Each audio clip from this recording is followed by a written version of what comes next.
Bonjour, merci, merci à tous. Je ne suis personne. Non, c'est vrai.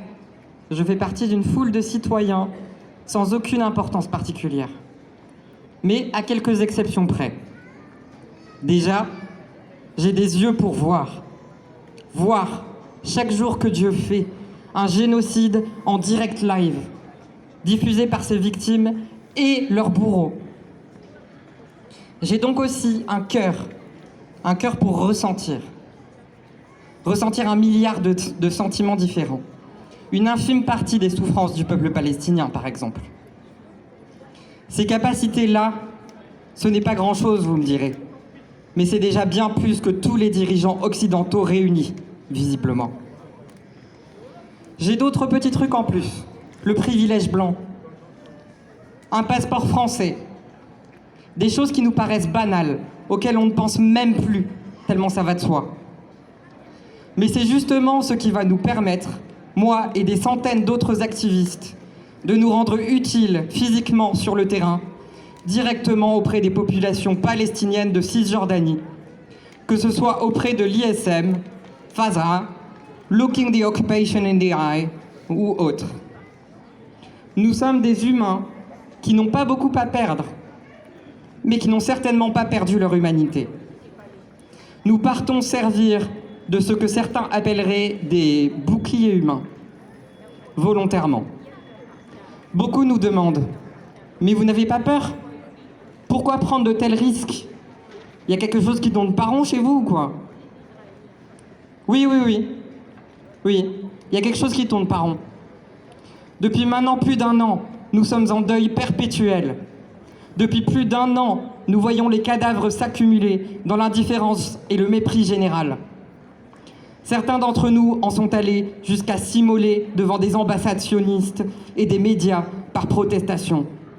C'est dire à quel point ceux qui nous dirigent n'en ont rien à faire. Mais alors pourquoi une présence internationale est nécessaire en Cisjordanie ? C'est une très bonne question, puisque les médias occidentaux refusent d'aborder le sujet. La colonisation des territoires palestiniens en Cisjordanie n'a jamais cessé.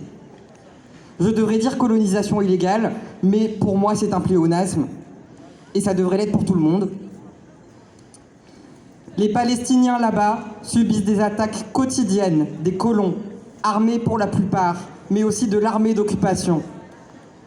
Ça va du harcèlement au meurtre pur et simple, en passant par la bétonisation des puits, les incendies criminels des cultures, le vol de bétail, la destruction des infrastructures et des maisons. Les seules personnes qui sont en capacité de les protéger dans ces cas-là, et qui en ont la volonté, sont des volontaires internationaux comme nous et la résistance armée palestinienne. Ce sont leurs derniers recours, car personne d'autre ne leur vient en aide. Que ce soit des dirigeants arabes ou occidentaux, ils n'obtiennent que de belles paroles au mieux, ou un complice ou bourreau supplémentaire au pire.